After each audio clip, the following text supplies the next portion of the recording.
lobby. Let's all go to the lobby, lobby. Let's all go to the lobby to get ourselves a treat.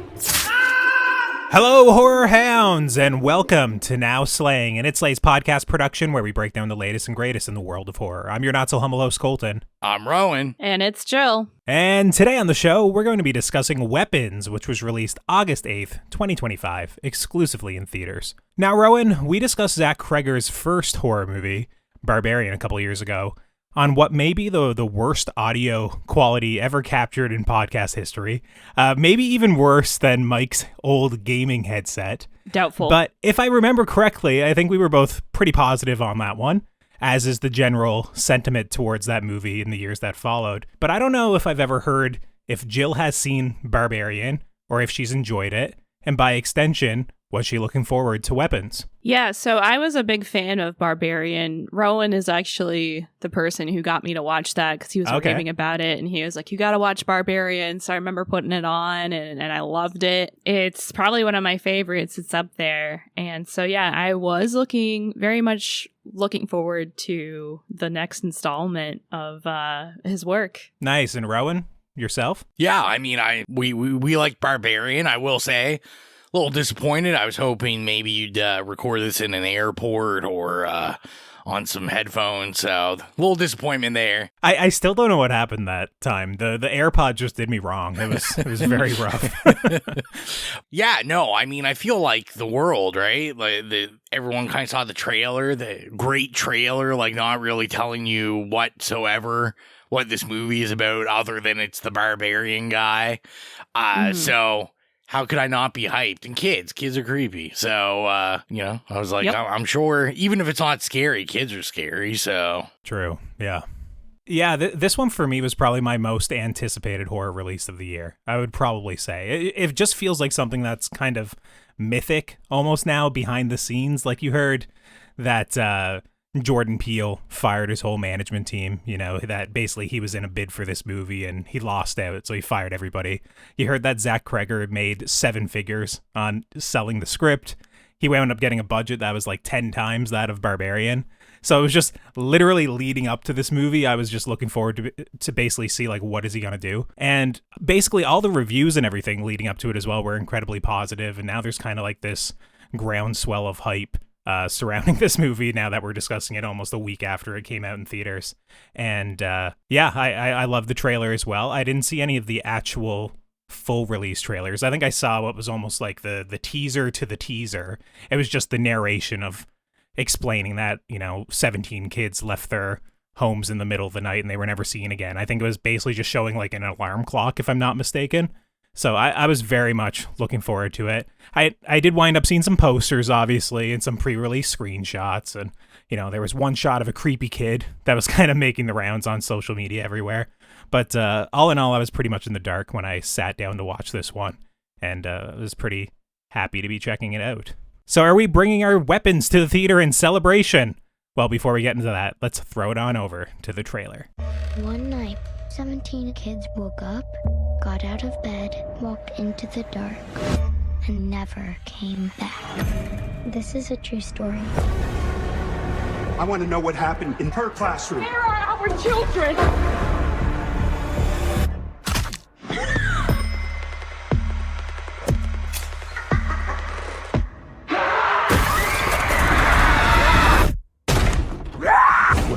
Rated R, August 8th. Weapons was written and directed by Zach Cregger, and the story is as follows. When all but one child from Miss Gandy's class vanishes on the same night at exactly the same time, a community is left questioning who or what is behind their mysterious disappearances. Now, here on Now Slaying, we like to keep things relatively spoiler-free up front before getting into the more in-depth spoiler-filled discussion. So, Rowan, treading as carefully as possible here, what are your spoiler-free thoughts on Weapons? I don't really know where to put this, so I guess it's pre-spoiler-free thoughts. But I just want to say I want to thank Weapons because I think it's been like a real iconic Josh Brolin like press tour run. I've been watching a lot of like interviews with him. Okay. And I think he's just been like fantastic, mostly just because he's been talking about like a lot of other movies he's been in, or like movies he's been in that he hasn't liked. And I saw him shit talking Jonah Hex, but I think that's the only snippets I came across. But I just I really appreciate it. I think Josh Brolin's like super funny. And I'm just a fan of that family. His dad, also an amazing interviewer or interviewee. So, yeah, shout out to Weapons for giving me that. But this, I mean, yeah, this is going to be the most careful I've got to tread, really, right? Zach Cregger is so swaggy in this. Like, his confidence is somehow even higher than Barbarian, I think. Like, this, to me, seems like a very, like, seasoned director just, like, having a time. Obviously, the method of telling this is, like, very 90s, very, you know, like, interconnected stories, which can be pretty tricky. And I think he's probably the best in a while to pull it off, like that kind of storytelling mode. I don't think it was perfect, but yeah, I think he did it as best as he really could. The terms of like the look of this movie, I actually, I really like the color grading in this, which is weird because I thought it does look very similar to like those early 2010s, like Insidious, The Conjuring, that kind of thing, which I normally don't like. But what it looked like to me, weirdly enough, was Andy Muschietti's It from 2017. Yeah. Like the blues and kind of like, I don't know what it was. Maybe it's just the childlike, obviously, aspects to the movie and some of the whimsy that is in there. For whatever reason, it kind of looked visually very similar to that one to me. Yeah, I mean, and like I said, it's just, I thought it was interesting because I mean, we've never talked about them, but I think I've said, you know, in just kind of throwaway lines, like Insidious and The Conjuring aren't really like my thing. And I just, that grading is not, you know, it's not sweet like Gothica color grading. It's just kind of annoying, but I thought it really did work well. I thought like the shadow play work in this and kind of like dark rooms, but not really dark rooms worked really well. I thought the horror was fantastic. There was stuff in there for people like me. There was stuff in there for people that are maybe a little less seasoned. You know, in my audience, there was a lot of older people, like 50 plus people. Were they a respectful audience? No, no. Okay, yeah. Everybody young was. It was pretty packed. But yeah, unfortunately, there was like a woman with her mom. And they would have been like, the woman was in like late 40s, maybe the mom in like 50, 60 range. And they didn't shut the fuck up the entire movie. They were just like talking throughout it about the movie, but just basically telling me what I was watching, kind of giving me exclusive director commentary. Yeah, my first screening wasn't that bad. I wound up seeing it a second time because my parents are in visiting. And essentially, you know, as they used to be patrons of the podcast, of course, they check out horror things every now and then. So we went to see Weapons, I think it was like on a Sunday. And my first audience I went with, like, we were all silent. We were all respectful. People were kind of like squirming or screaming at, you know, different parts that you were supposed to, or laughing at some points because the movie does get tonally weird at times. But this second audience was very disrespectful. I had like the know-it-all guy sitting behind me where he was like, well, why wouldn't you just leave the town? Or why wouldn't you just quit your job? Or, oh yeah, like if anyone would go in that house. Like that sort of shit the entire movie. And this bro is just trying to logic out a horror movie. And he was driving me crazy. That's the absolute worst. But yeah, I mean, I'm trying to think of other like spoiler-free stuff. I will say, like, the Josh Brolin performance, I really enjoyed in this. I thought he was Josh Brolin, by the way, not Broilin. Broilin, listen, I'm in the broiling because he's so hot. Broilin, yeah, he's broiling hot, just like me right now. Jeez. But I thought he was awesome in this. Julia Garner, okay. I'm just not. That was kind of my thoughts as well. Yeah. I just don't think I'm a Julia Garner person. Everything I see her in, I'm like, oh yeah, all right. Like, I always find like she's never exactly right for any of the parts I watch her in. I'm like, oh, I kind of wish it was like this person or, you know, like just anyone but her. I don't know what it is. I think the highlight that I would imagine, I was very careful. I didn't like listen to anything about this yet. I'm going to imagine a lot of people are probably going to be raving about like the child performance in this. Yeah. I thought that kid was fantastic that plays the main kid. I don't know what his name is. I guess I could look now. Carrie Christopher, that plays Alex. Because, you know, really the kid performance to me is like the centerpiece of this.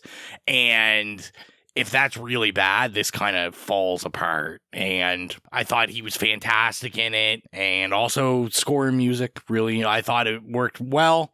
Obviously, it's like playful a bit, and it's scary when it needs to be scary. It's kind of now got that signature, like he did that in Barbarian also, with like popular music and or just completely silent. Or completely and if you're watching silent. this movie in IMAX and it just goes completely deathly silent, it very much works as well. Yeah, which I've always makes me very self-conscious when I'm, taking a little sippy whippy a pop or, biting that popcorn. I'm like, geez, it's a quiet movie for like most of it. Cause I was getting real annoyed by everyone snacking around me. I was like, you guys need to shut up.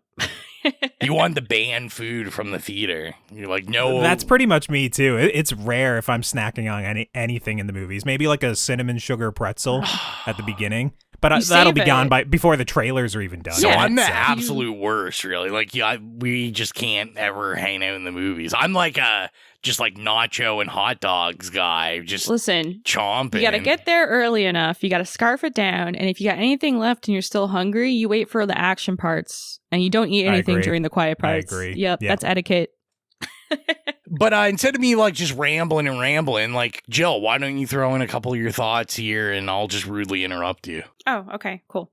All right. Well, I want to start off by saying I think Zach Cregger is a masterful storyteller. And I want to talk about the movie's prologue. We're given like the lay of the land, the premise of the story through the voice of a little girl, which is both innocent and chilling. And we're told of a true story. And this isn't spoilers because it's all in the trailer, okay? I was going to say, some of us were treading lightly, but... I have treaded lightly for the most part. I've gone through all my notes. Yeah, and they say, this is a true story. You're not going to find any information about it if you do any research. And the setting is a town in Pennsylvania. And I wondered, why is it always a town in Pennsylvania? It's just creepy here, I guess. And tragedy has struck this town. Which one fateful night, 17 children go missing at exactly 2:17 a.m. They each get up out of bed, go downstairs, out the front door, and into the darkness.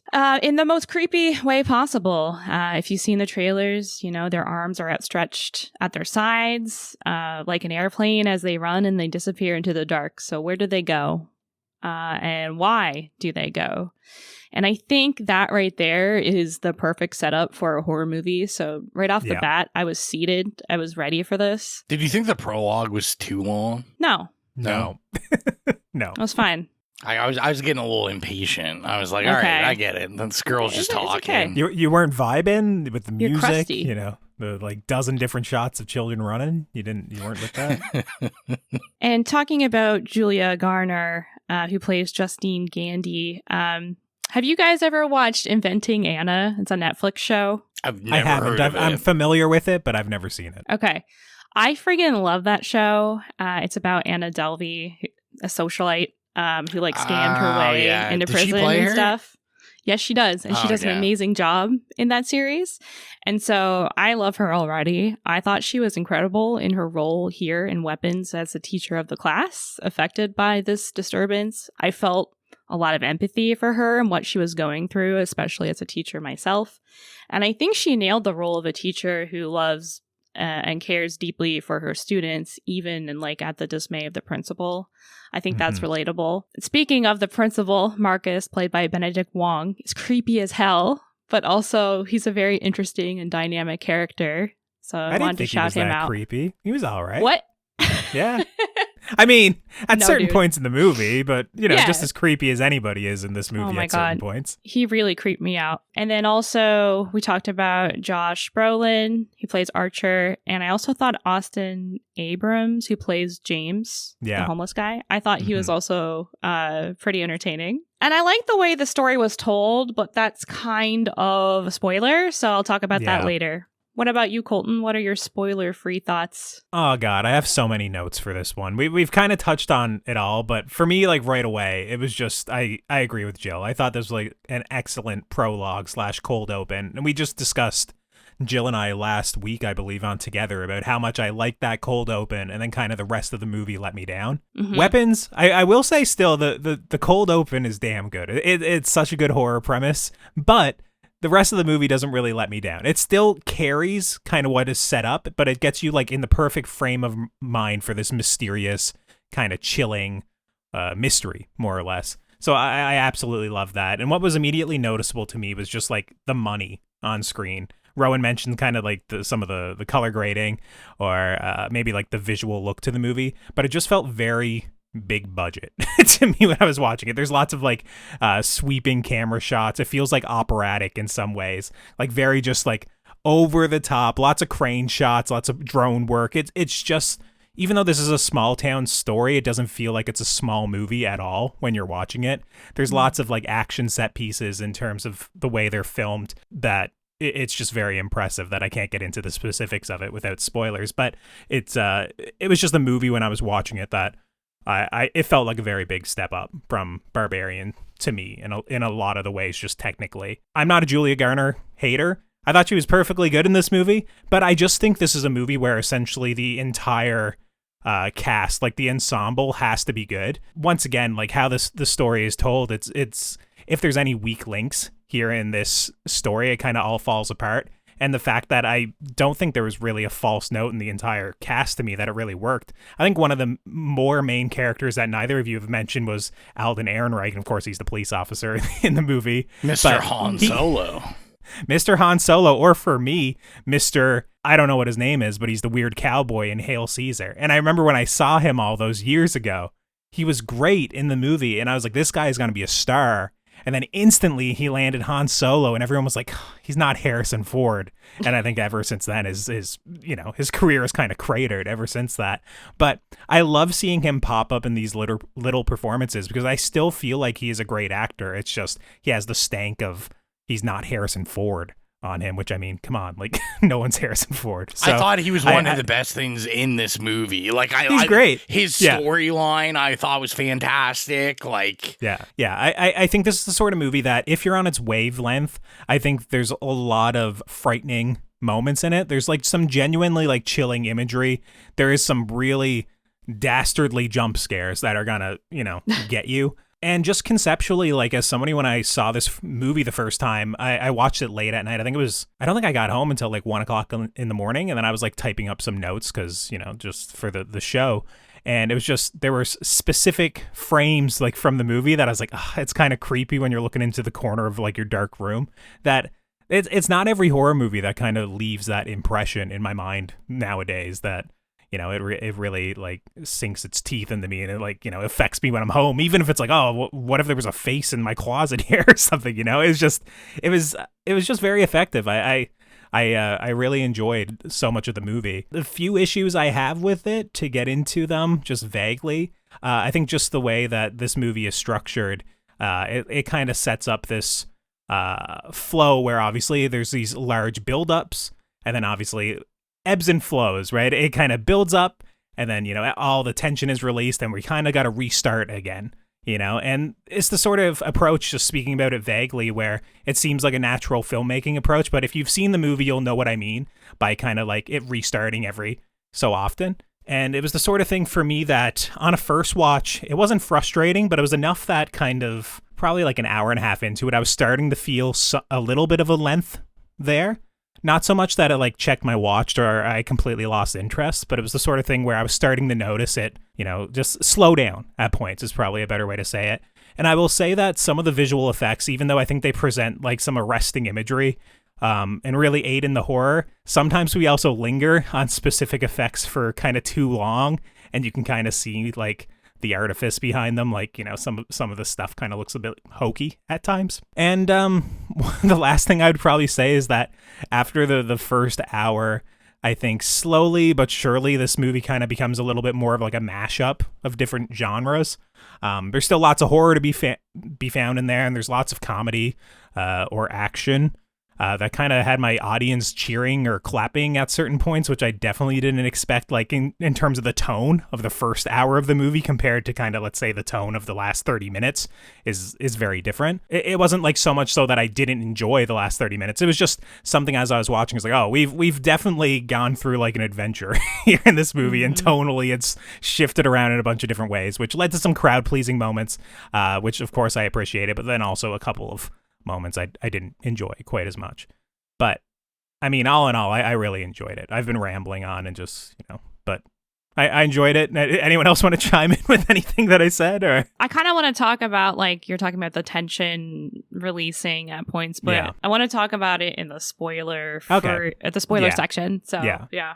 Well, I mean, Jill doesn't want you to yell at her, so she's scared to voice her opinion. I think this is a movie that's just best discussed, I think, for largely in the spoiler section anyways. I had long paragraphs of spoiler-free thoughts, but I mean, I think it's kind of obvious just by what we've been saying. I would say most of us, or I think we all enjoyed this movie. I would certainly recommend that you Naruto-run with your arms outstretched oh my God. To the nearest theater and see this on the largest and loudest screen possible. Jill, would you recommend people check this out in theaters? That's what I was comparing it to this whole time as well. It's like a less pronounced Naruto-run. Yeah. I would also recommend going to see Weapons in theaters. I feel like it's almost the same kind of phenomenon as Longlegs was in the last year. Like, people are excited to go see it, and it's creating a buzz, especially in the horror community. And I think it's worth getting in on the action and joining the craze to see if it's for you or not. But do not go in blind.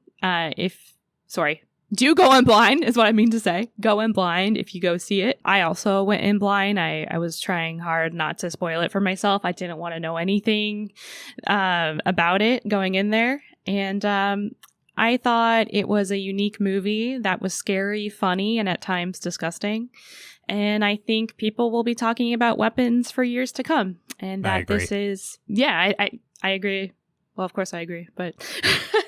Sorry, I derailed your train of thought, but I just had to say I fine. agree. I think it's something that people will be discussing in terms of, at least in Zach Cregger's career, of like when he took a significant step up, for sure. Exactly. And just to add to that, I think it's another successful notch in the belt of Zach Cregger, right next to Barbarian. Do you recommend going to see it in theaters, Rowan? Yeah, I mean, I definitely, like you said, you need to kind of go into it blind, I think, which, you know, I think is the exact same sentence we said about Barbarian. So maybe this will be kind of his signature thing, is like go in blindly. We'll find out with Resident Evil when it comes out. Oh, God. Listen, I'm optimistic. He said it's going to be like Evil Dead 2, so I'm all for that. But yeah, I mean, I don't know if I'd Naruto-run or whatever that's called. Maybe run like Steven Seagal or Tom Cruise, who both have iconic funny runs. Right. Only if you wear a do-rag like Steven Seagal, though, also. I think this was a great time. Like I said, I just agree. Like another notch in the belt. Yeah, go see it. Colton, did you already say go see it? Yeah. I did. I already said go see it. So all of us are recommending that you check this one out in theaters. And with that, I think it's time to cut to the spoiler discussion for Weapons. We are now in our spoiler discussion for Weapons, so if you've not seen Weapons, it's time to tune out and come back once you've seen the movie, or keep listening if you simply don't care. Jill, I think we were tiptoeing around the narrative structure of this movie, where it's essentially a bunch of vignettes. Yes. You kind of said that you wanted to talk about that, and I think that's probably the best way just to at least kick it off in terms of our discussion. Just structurally, the movie, where did you want to go with it? Was there a specific sequence that you enjoyed the best? Did you want to start at the beginning? What do you want to say? I really enjoyed the vignette-driven storytelling. I know that's not the case for everybody, as I've seen on Letterboxd, but I like that we got to see the storyline through different perspectives. This was unique and refreshing, and it I think, kind of like Rowan said earlier, it could have ran the risk of being repetitive or not working, but it ultimately didn't do that, in my opinion. And you as a viewer don't know about the different perspectives until they keep coming up over and over as a pattern. And then when the audience kind of catches on to it fully, I think the style can be kind of comforting and even humorous. Like, you're like, oh, another one. We get to see it through this person's perspective. And I thought that was really fun. What did you think? Oh, yeah, I agree. I can understand the frustrations. Like, once again, it was just some of the ebbs and flows of this storytelling where we end on, like, I don't know, it's like the movie's climaxing like 5 times, right? Where it's like, oh my God, this is like a horrific moment or an action-packed moment, or at least a very harrowing moment most of the time that these sequences end on. So then to kind of restart earlier in the day, see how they kind of led up to these moments. Frustrating is too strong a word for it, but there were times where I was like, damn, I just really liked where that other character was going, and I want to see where they wound up. I'm someone who constantly struggles with the names of characters in movies. I call everyone like Allison Brie and Dave Franco. You know, when we were discussing, you know, together last week, I don't know if I called them by their character names once, other than if I was reading it off IMDb. So like the fact where I can basically be like, okay, it's Justine, it's Archer, it's Paul, it's Marcus, it's Alex, it's, you know, whoever. I know so many names of the characters in this movie is just such a strong statement of how well Cregger put you kind of into their headspaces, but also explain their stories and how they overlap and impact one another. And I really liked seeing that, you know, that Archer was the one in the liquor store parking lot with the headlights on Justine as she was leaving, or that James was the guy hitting Justine up for money when she was entering, or the revelation that Archer was one that painted Justine's car. And, you know, all these little things that the movie is structured in such a like masterful way to kind of set up all these little details that we're not going to explain in just like one lump sum story the next time, but sometimes we're getting something that was in the first 20 minutes of the movie explained an hour and a half later, but it was such a successful storytelling technique that we still remember it from earlier on in the movie. It wasn't like too convoluted or too interlocking that we're kind of like losing the thread. It was like basically perfectly done. It's one of the best examples, I think, of this interlocking story structure in terms of like a character-driven story. I genuinely cared about all these characters. I thought it was great, like in terms of the way the story was told. Agree. I was gonna say I thought it was an interesting change, because as it's going and as I see like, okay, now we're on the, you know, the second name comes up and I'm like, okay, we're, you know, doing this form of storytelling, this Pulp Fiction-y style. Yeah. I was curious if, because I was like, you know, I think even if we don't know going in, we're like, all right, Zach Cregger, we have Barbarian to base it off of, so I'm like, there's gonna be some sort of drop or twist at some point in this. So it was kind of cool to see it. I was worried it was gonna be too much like Barbarian. I was like, okay, so is this movie gonna then like twist in the middle and then we're gonna drop all that, or like I was very curious how he was gonna pull it off, and I was actually very impressed that even once we get that turn in the movie, that storytelling still holds up, still works. I thought it was very effective in how it turned the story and developed it. I enjoyed so many of the climaxes of these sequences, like, for example, when Alex's mom comes out of the house and cuts the length of Justine's hair. Yeah. I don't know, like, Gill is a witchy gal, so maybe she knew right away that it was witchcraft, and obviously this is why the hair was being taken. But it took me much longer to come around to this. I was just like, man, this is messed up. What is happening here? And I was just so into the mind of Justine as just this tragic, well, maybe tragic is too strong a word, messy character, just kind of like, you know, it felt like a really like flawed person that would be legitimately like a real character when I was watching her. And the fact that so many of these characters were so multifaceted, like it was, I liked that they weren't all tropes. I don't know what to say. I just liked that they were real characters. James's sequence in this movie was probably my favorite sequence, and it's probably the least horror-filled sequence of the movie. It is just fun and frenetic, and the score is going crazy the entire time and has great beats of comedy, but then it also happens to be the sequence in which we get the revelation of where the kids went, which is just so funny to see it in kind of like this, you know, crackheads storyline. I don't know. It's a very interesting movie. I walking into this, I did not expect to get like 6 different character stories and know who all these characters were intimately by the end. I expected like, okay, it's going to be Julia Garner's movie and she's the messy teacher, and then it's going to be Josh Brolin's movie and he's the grieving father who's eventually going to go like too far and, I don't know, torture the information out of her or something like that. You know, I just figured it'd be like a two-hander. The fact that it was so detailed and so complex, I think it really worked for me. Definitely. And I love what you said about Julia Garner's character being messy, and you just see her through this lens of, you know, things she may have done in the past wrong. You hear it from all these different people in the town, and you see the way she's treated, and it's like a literal witch hunt, but she's not the villain, and the actual villain is a real witch. I thought that was really funny and ironic. Mm-hmm. People are gonna fucking hate me. People are gonna hate me.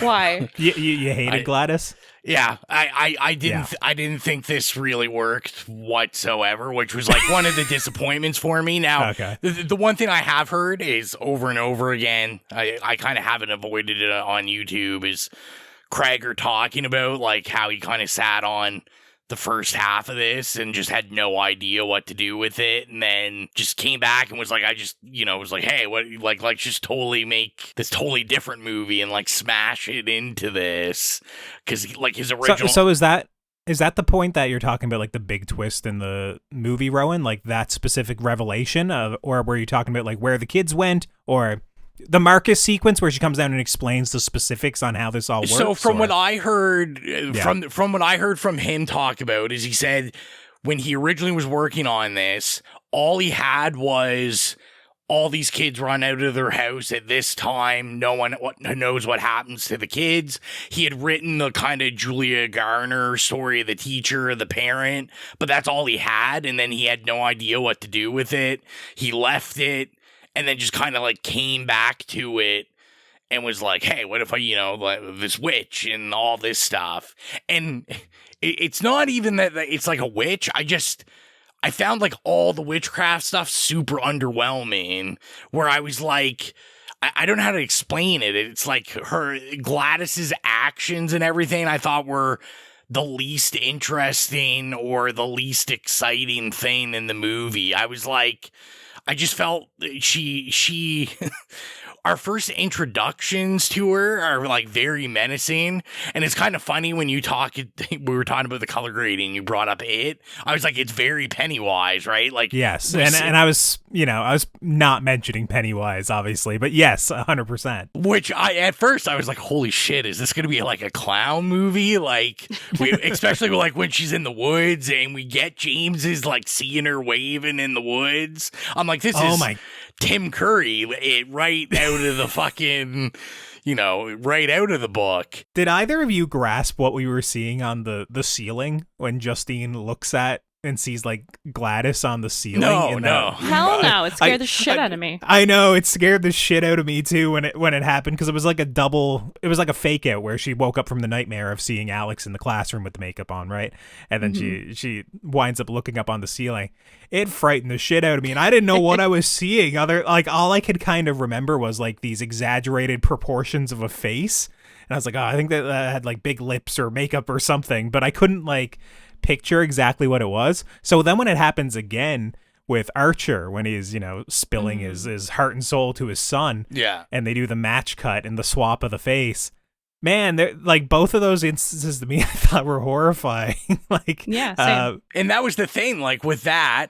And then when we like the scene where we have Justine like in the classroom or whatever, dreaming about the classroom, and then the kids got the makeup on and stuff. So obviously, when I saw Gladys, I'm like, holy shit, he's doing the Swain. He's doing a clown movie. Like, I was like, this is insane. This woman, whoever this is like super creepy from a distance. I was like, all right. And then I was like, I felt like I got this mediocre witch story that like somehow involves like zombie things going, which the zombie stuff was fine, like the whatever witchcrafts going on there. I thought that was cool. I just thought Gladys in general, the more Gladys I got, the less interested I was in Gladys. And I was just like, she just wasn't as menacing as I thought she was going to be, I guess, from the creepy introduction to her.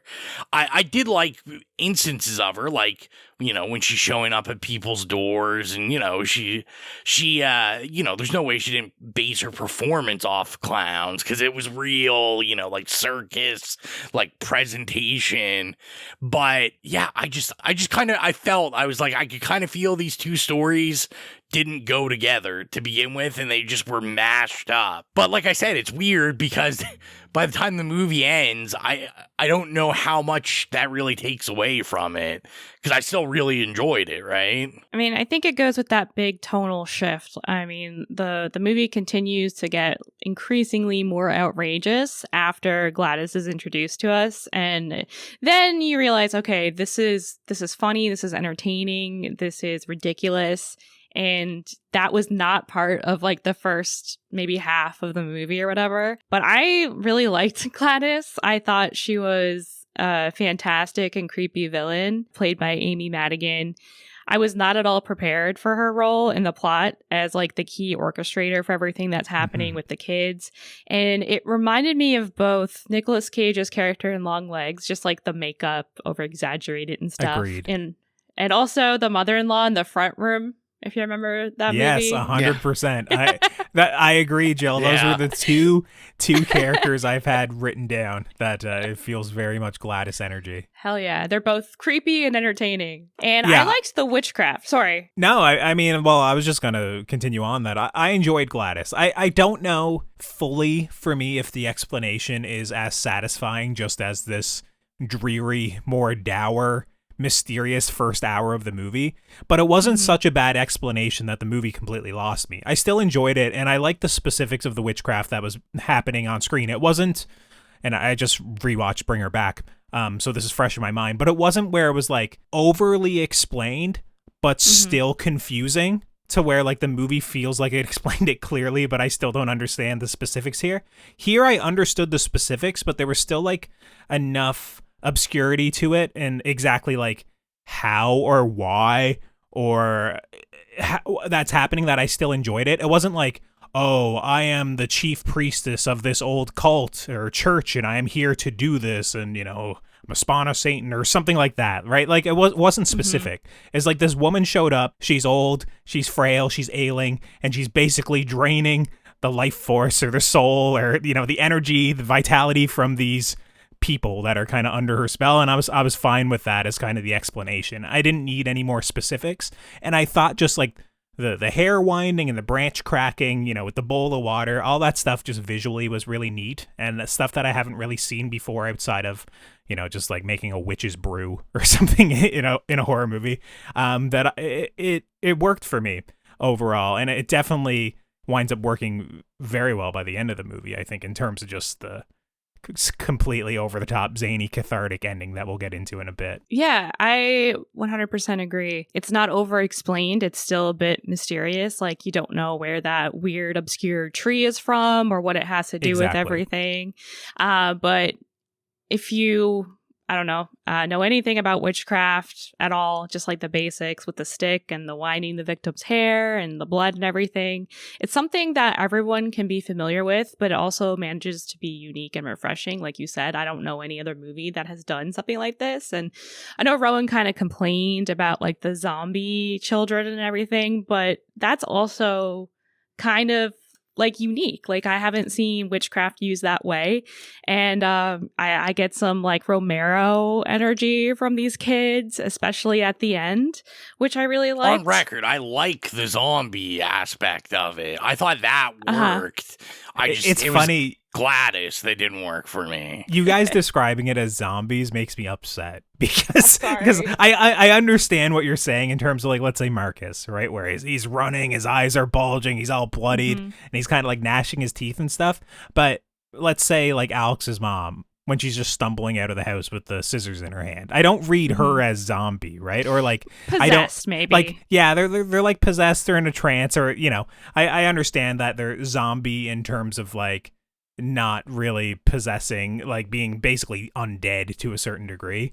But it was just when I was watching it, there was a couple of moments I thought zombie as well, but it was specifically with like Marcus, more or less, in that sequence where he's like running and grunting and screaming and scary. whatnot. Yeah, but you thought it was so scary. I'm not sure if I thought it was so scary. Eyes, dude. Look at his eyes. They're like bulging. It was a weird effect for me. I'm gonna be honest. Okay, so Rowan was like the audience member that I hate, that he was just laughing at it. But for me, the eye stuff, I'm not sure if it worked a whole lot. It was a little bit with Benedict Wong, but it was also in Alex's section. Yeah. With Paul, I think in particular, where he has Justine, like he's choking her out and she winds up getting his pistol. The way his eyes were bulging and the effects work, or if it's practical, whatever, it looked very fake to me. And it was obviously a little bit like Uncanny Valley, which is off-putting and, strange, but it was also just very fake that I didn't really like, especially when so much of the movie looks so good. It was like a small detail to me that I wish they pulled back on the oversized bulging eyes just a little bit. I gotcha.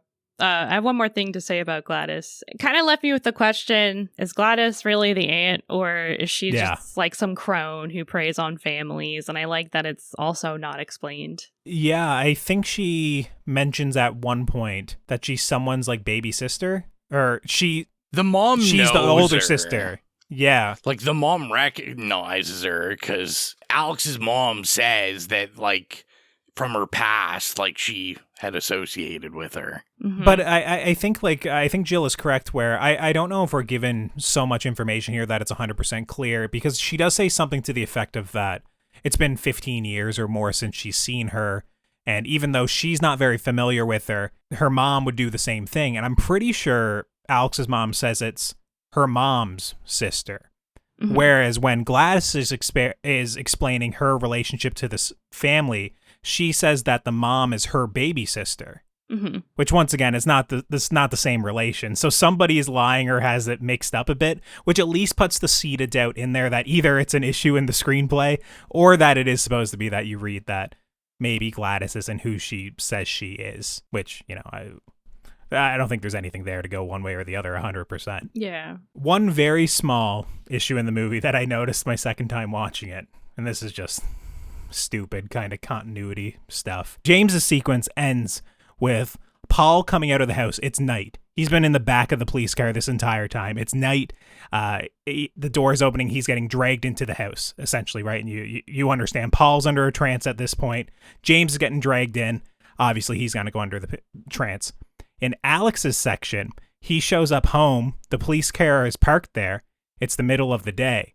And when they go in, James is already in a trance. I noticed that too. I thought it was just me though, but okay, that makes sense. It's just pedantic like bullshit, but it was the sort of thing when I was watching it, I didn't pick up on it the first time, so you're smarter than me, but on the second time I was like, oh, that doesn't make sense just structurally. It was one of the few times that he mixed up this multi-layered storytelling. I guess this is getting 3 nays then. I guess this is just throw this movie out. Stop. Yeah, I guess so.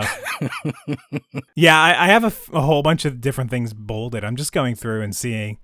Oh, Jill, you mentioned like the comedy in the movie that I'm not sure if you were saying that it's only really present in the latter half or if you felt it a little bit in the beginning or what, but I thought this had a pretty good sense of humor about it. Like I'm thinking about when Archer wakes up and he exclaims like, what the fuck? After having this horrific dream. Like that got a big laugh from my theater. There was some kind of meet cute stuff between Justine and Paul that was getting people a little bit, especially when you get the section in Paul's sequence where he's like, it cuts from them hugging to them like, fucking like you're in the middle of the act, like vigorously, like stuff like that.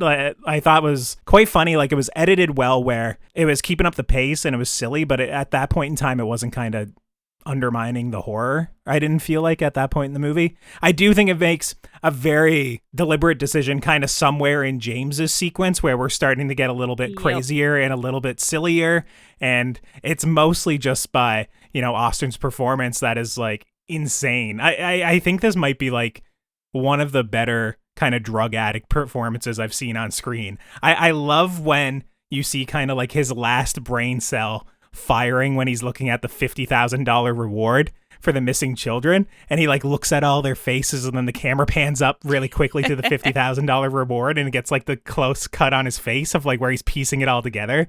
But he still has to go, smoke a bit of crack before he calls the police office or the police station to kind of call it in. And he's worried about the specifics of how his money is going to get delivered. Like that's the point in the story to be where I was like, this character is so endearing. And this is like, it's such a fun wrinkle to the movie that I didn't expect at all going in. He's one of my favorite characters. Just like anything he does is so funny. Like when he goes into cars, when he's on the phone, like wiggling the handles to see which cars he can break into. And then he brings like a child's iPad and like child's iPod to the pawn shop, and the pawn shop won't give him anything for it. It's just like every little thing he does, his like little trip in the forest when he's like running from the cops, anything he does is so funny. Stealing stuff from the house, I love him. Kind of what you said earlier, you were talking about the humor. I think the humor is laced throughout the whole movie, but at a certain point it becomes much more pronounced. I find the first like half of the movie to be much more scary because you don't know what's going on. But when Gladys is introduced and you realize, okay, she's the one who's orchestrating all this, it becomes less scary, but it wasn't a detriment to me. It was just, okay, we're having fun with this now. Yeah, I can see that. I'm trying to decide, do we want to talk about the AR-15 of it all? The Donnie Darko? The huge floating gun over the house. I liked it. I kind of like this. I'll be honest. I kind of wish there was more dreamy sequences in this. Like, because like I said, to me, the first half to me is like the strongest. If I got to rate them, I think that's the strongest half of the film. And I like this, like, very surreal, stuff, dreams going on, and it's adding to like, what the hell? Like, what does any of this mean? And like, obviously the time means something, but like, what's going on with the giant machine gun? And I kind of wish like we maybe had seen like some of the other parents, stuff like that, or like other people having these other surreal dreams, and maybe they're connected some way, somehow. Yeah, I mean, I agree. I enjoyed all the dream sequences in the movie, and they were largely the sections of the movie where he could kind of get wild with the horror, right? Where almost like anything could happen. But just specifically with the AR-15, I know, and this is the thing that I can't divorce from seeing the movie, or like what I was hearing about the movie. I heard very early into production on this, because once again, like the trades were reporting this everywhere, because everyone was fired up about Barbarian, and then they were like, everyone wanted to know what was the next movie. And obviously it's called Weapons. And I remember very early on it being told that it was a school shooting movie. So when I was watching this movie, I was kind of wondering, am I bringing that knowledge to the theater with me? Is it very obviously a metaphor for school shooting? We have a lot of visually, you have the sequence of like all the kids with their heads down in the classroom. You have people showing up to school and the classrooms are empty. You have mourning periods for like a month long where the kids have to get back to school. You have it pretty much being the cause of one child who has experienced a little bit of bullying in the movie. They don't focus on that too much, but it's kind of like one child being responsible for the 17 other kids' disappearance. Was this something when you guys were watching the movie that was pretty apparent? Did you know this going into it like I did? Because when I see the AR-15, I don't know how you really divorce that huge gun with 217 on it away from, kids vanishing and school shootings at that point in time. And I don't know if the movie makes it incredibly clear, especially from that point on, that that's what he's doing. But do you think that was obviously intentional, or was that like a point of the movie, or how do you guys feel about that? So I know for a fact that Cregger has come out and said that was not intentional. He just thought the gun looked cool. Which, what I would say is, I'm not sure. I think this is such a big movie that you don't want to isolate half the country with making a very opinionated stance on this very big budget horror movie. He did say if people find a political statement in it, it's art, you can do that. I saw another thing where 217 is like the number of members of parliament or House of Senate or whatever that like voted for or against guns or something. I think it's very much there. It's not something I really thought about when I was watching it, but after watching it and seeing people's kind of commentary on it, I think it's totally very present. Yeah, for me, it's just I can't divorce it. The movie's called Weapons as well. We're talking about children being weaponized. We're talking about them being manipulated. To some degree. In this movie, it's obviously by witchcraft, but it's kind of like, it just felt like to me, like ideologically, like there's something wrong with these kids, man, was kind of like a vibe in the movie. Yeah. And for me, the sequence that weapon appears in, the literal weapon, he's constantly calling out Matthew throughout that sequence. And Matthew, just once again, like Christian household, obviously I know the book of Matthew, Bible verses. So one of the very first things I did when I went home is I searched up, what is Matthew 2:17? And what it winds up being, it says, then was fulfilled that which was spoken by the prophet Jeremiah. So I was like, okay, what did the prophet Jeremiah speak? And he talks about a group of children who were slaughtered, or a group of children that were taken captive in Babylon, depending on at what point you're reading the prophecy. So I don't think a lot of this is unintentional. Yeah. I think he might be doing the cool artist thing where you're not trying to speak what the movie's about. It's kind of what I feel like with this movie. Maybe I'm just, once again, projecting that I heard all this going into it. But when I was watching it, it wasn't super apparent to me. It was like the metaphorical reading of the movie to a certain degree. I just don't understand what he would gain from it by saying it wasn't intentional. In my opinion, it would be cooler to say it was intentional. Yeah, but like Colton said, I agree. Like, it's just kind of the chicken shit way to take out because you want everyone to go see your movie. People love guns. You're not going to come out and make it. Yeah, you're in America, so you want everyone to go see the movie and everyone to love it and all that stuff. I mean, there's levels to this, right? Like, I think of something like Us and Jordan Peele. Like, Jordan Peele comes right out and says, you want to make a statement, though. You should stand by it. But like, isn't an AK-47 floating over a house just as cool, or an RPG? Why is it an AR-15, which is the most common, gun for this? Like, no. Like, there are choices. Like, a Desert Eagle floating over the house is cool. It's just, once again, I think there's an aspect of where he is trying to let the art speak for itself here. Maybe he is just completely oblivious, but then I kind of wonder that feels like a little bit irresponsible to me to evoke some of this iconography that's very clearly like a lot of people are going to go see this movie, and basically just the imagery of empty classrooms, mourning periods, all these parents fired up screaming about where their kids have gone, and they're evoking some of that school shooter, at least energy or thematics in the beginning of the movie, to then obviously basically like, oh, I don't know what you're all talking about, is that you're crazy. It's a little bit, I don't know. I would like to think he knew what he was doing to some degree. We'll find out. Yeah. 10 it's going to be on the Barbarian 4K 10-year anniversary, hitting stores soon. Well, speaking of Barbarian, what is his deal with basements? Yeah, I think I saw somewhere where he just finds them creepy. But I agree that that sequence where James obviously looks into the basement and sees all the children is like a very much like, whoa, man, like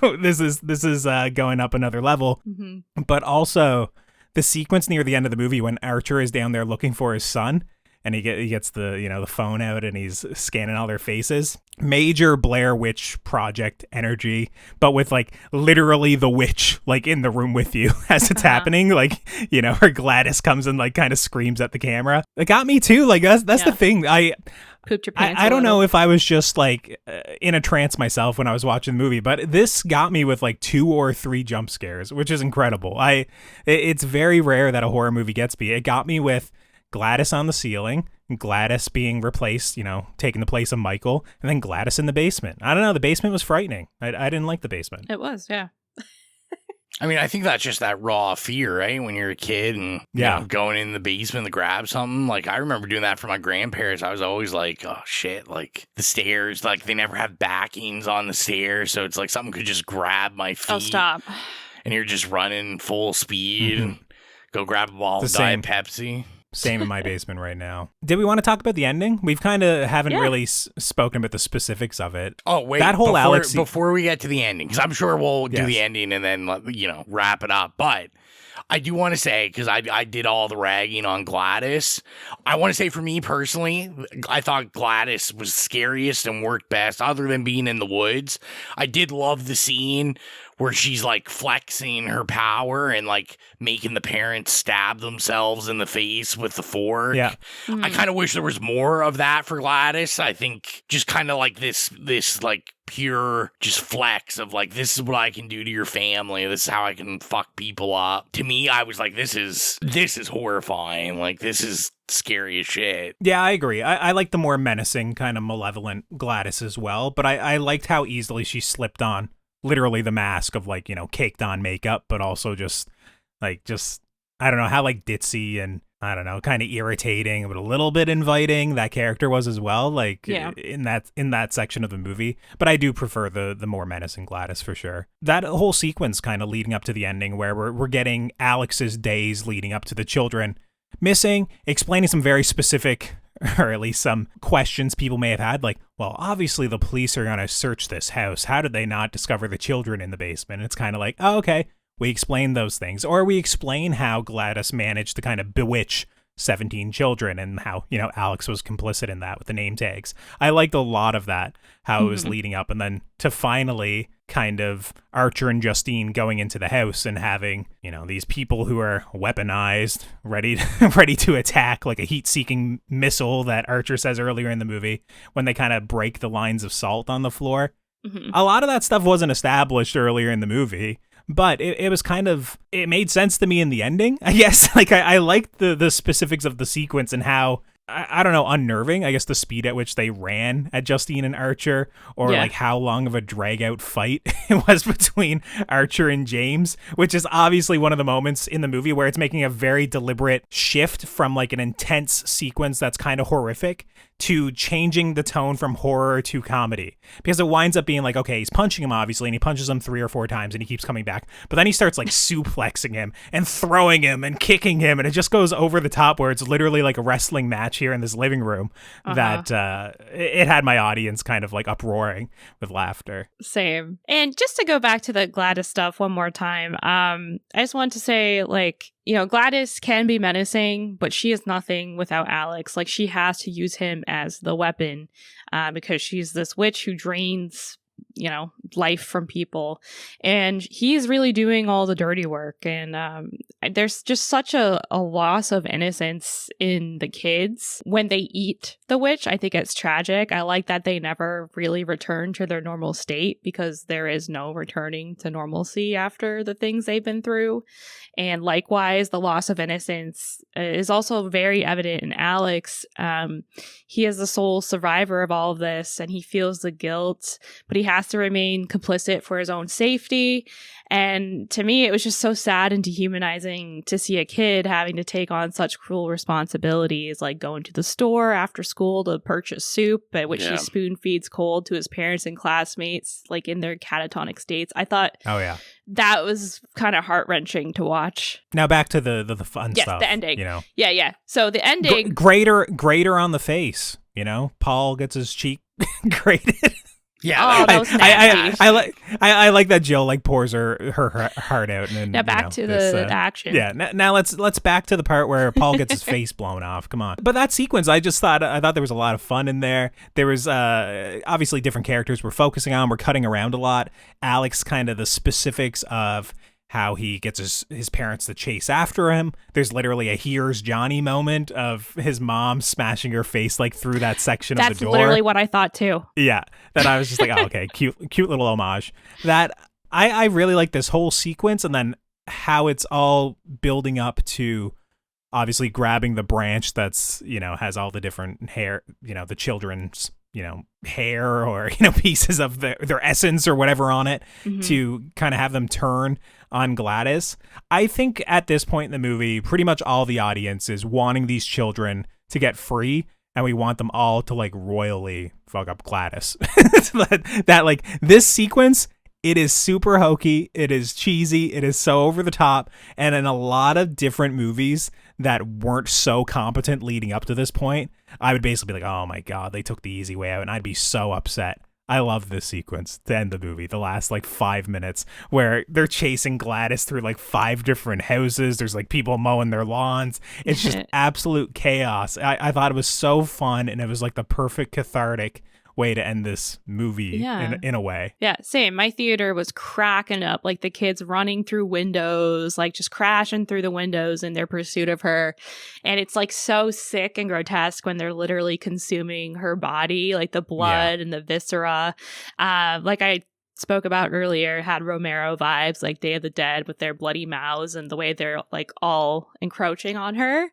And it's also a callback to earlier in the scene where Gladys is telling Alex that she can make his parents like eat him or consume each other, and it's poetic, I guess.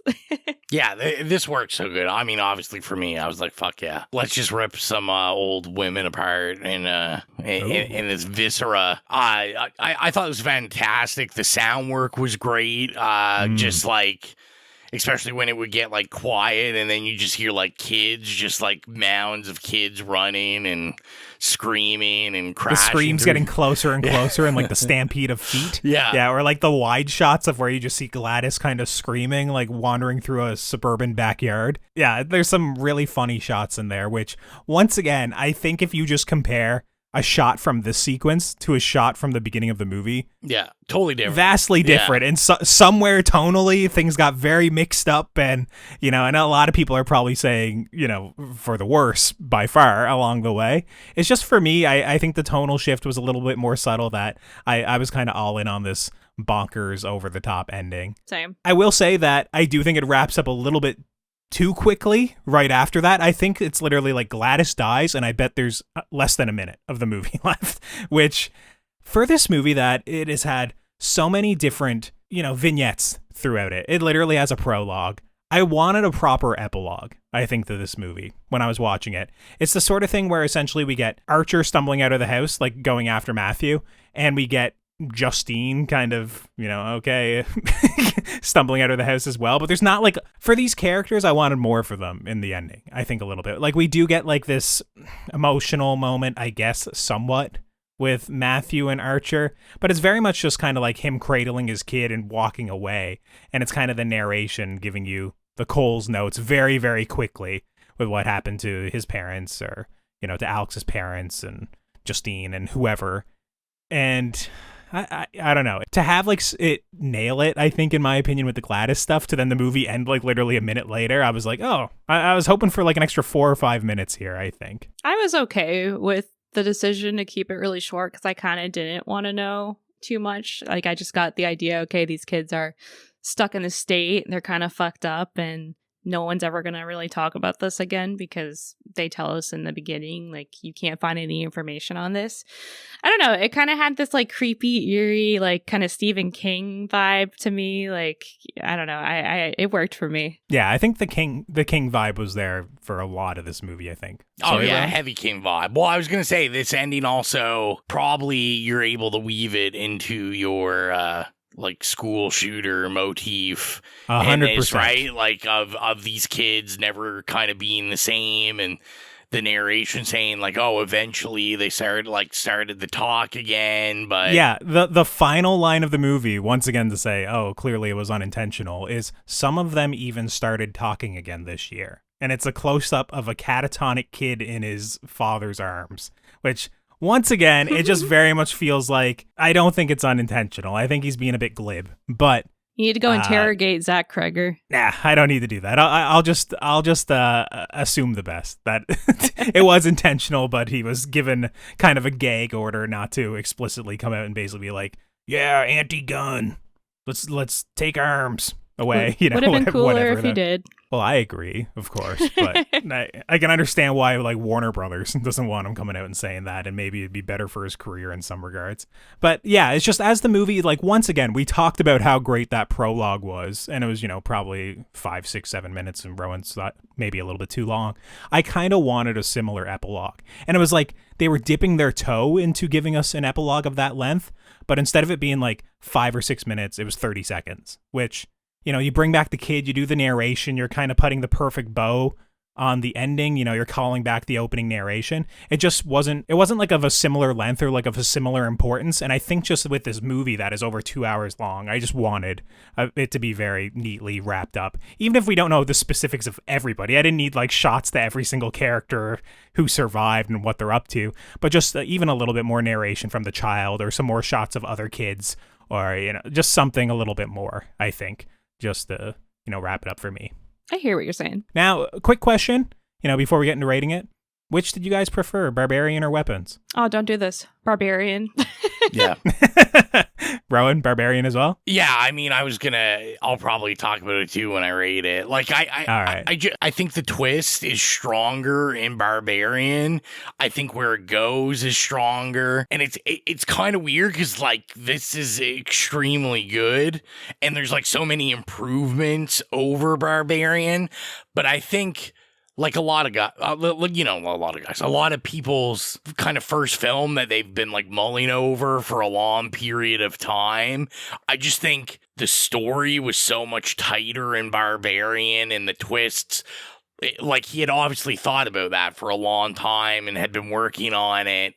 So I just think everything kind of works together better, where this one is more grand, the bigger budget, all that kind of stuff. But I thought the twist works better in Barbarian, and I had more fun with the twist in Barbarian than I did with this one. What about you guys? I'm a Weapons boy. I prefer Weapons, I think. Yeah, I figured you would. Yeah, in a lot of ways, it just feels like a more mature movie, despite the last 20 minutes of it, than Barbarian, or at least more like a fully formed, kind of technically impressive movie than what I remember. Don't get me wrong. There's lots I love about Barbarian as well. It's been a few years since I've seen it, but I remember when I was watching that, specifically, I think the first 30 to 40 minutes, I was very impressed by. And then obviously there's some tonal shifts again, similar to this, that it's a lot of fun, but I just thought this was a little bit more, important is the wrong word, but it felt like a larger movie that I just enjoyed a little bit more. Final question before we get into rating it. Would Pedro Pascal be better as Archer than Josh Brolin's character? Because he was the original casting. Yeah, I agree. I'm kind of over Pedro Pascal. He's like in everything. Yeah, I agree. There was Brian Tyree Henry was supposed to be, Marcus, the principal of the school, which I think he would have been. I think he would have been way better. I love him so much. No, stop it. I love Benedict Wong in this. I think Brian Tyree Henry would have been better as well, Rowan. I agree. Rude. Renata Rensva. I don't know if either of you have seen. God, what is that? What is the name of that movie? Worst Person in the World? No. Is she the main person in it, though? She's the main woman in the movie. And she's a great actress. It's a very different character than what Julia Garner would play, just because she reads kind of significantly older, I would say, than Julia Garner. Like, Julia Garner reads to me like, I don't know, like 23, 24. Renata Rensva reads like, I don't know, 30s, sort of thing. So it'd definitely be a different vibe, but it's another great actress, I think, that would have really killed it. But yeah, I actually like all the casting. Brian Tyree Henry would probably be the only one where I might swap out, I think, for Benedict Wong. I think I'd do that change. God damn it. So if you're new to the podcast, our review rubric is nay, okay, yay, or slay.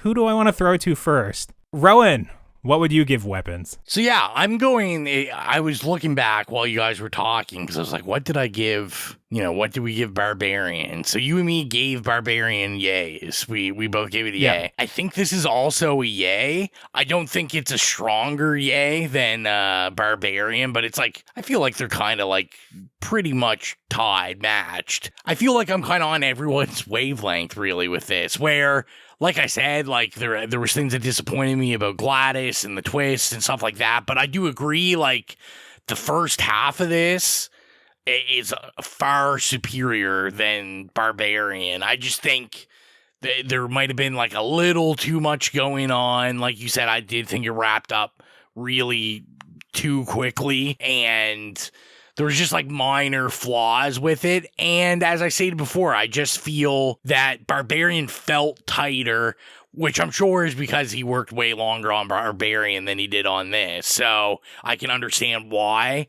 And I think this was a great time. I think 2 for 2. I think he's kind of already cemented himself into, when he's doing something, you're going to be interested in it. I'm very, very interested to see what happens as he moves forward into franchise IP filmmaking. Ugh. Yeah, is this going to be like the end of him? Or, is he going to be the one guy, the one guy next to Coogler that can like do something in that arena? Now, I will say to end this, I don't like the conversations I'm like hearing or like seeing on the internet about this. I will say I still don't think this is a better movie than Sinners. I see people saying that this is like the horror movie of the year. I still don't think it's better than Sinners. I think Sinners is like far better than this. But that's just my opinion. I think Sinners is a banger, man. If you're a From Dusk Till Dawn boy, Sinners is your savior for 2025. But overall, I thought this was a good time, so I'm going to give it a yay. Colton, what about you? Well, I am a From Dusk Till Dawn boy, and I vastly prefer this over Sinners. Oh, but man. What I will say is I basically agree with a lot of what you said. I prefer the first half of the movie, but it doesn't quite as lose me as much in the latter half. Gladys, I thought, was an interesting villain. I liked the performance. I thought it was a great performance. The ensemble cast was consistently great. The technicals here are like firing across the board, apart from, some visual effects every now and then. So it was just a more substantial movie for me than Barbarian, but not so much for me to go and kind of put it in the same echelon as movies that I came on this show and I instantly slayed.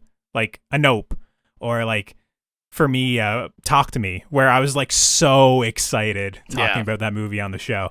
This is something now I've seen twice, and the second time I watched it, I enjoyed it more than the first time. I knew what I was getting into. I knew about the structure. I knew like, okay, it's over 2 hours. So maybe on a third watch or a fourth watch, it might get there for me, especially, with some distance from it. We kind of get out of like the overhype of this movie, or we get some more behind the scenes or some more interviews to kind of like really put some of these themes that I'm wondering about when I was watching this movie to kind of make them more salient. But yeah, overall, I think this is a very good movie. I think it's a great movie. It's a strong yay from me. I won't go into the slay territory, but I did enjoy it more than Sinners, I have to say. And I just watched Sinners again. Like, I think it was the next evening following seeing Weapons the second time in theater. So it's very fresh for me. And don't get me wrong, I think Sinners is good. It's not the same as this for me. This is a lot more my vibe. Creepy town, we got some trauma. It's, I don't know. I really enjoyed it. It's a strong yay from me. What about you, Jill? Yeah, just going back to Barbarian, I gave that 5 stars, which is a slay. And I did just say I preferred Barbarian. I love Barbarian, but I really love Weapons too. And I would also give it 5 stars. So fuck it. It's a slay from me. Nice. I was invested in this movie the entire time it was on the screen. I was hooked by like the mystery, the different perspectives, the outlandish, the humor, the disgust, and the fun of it all.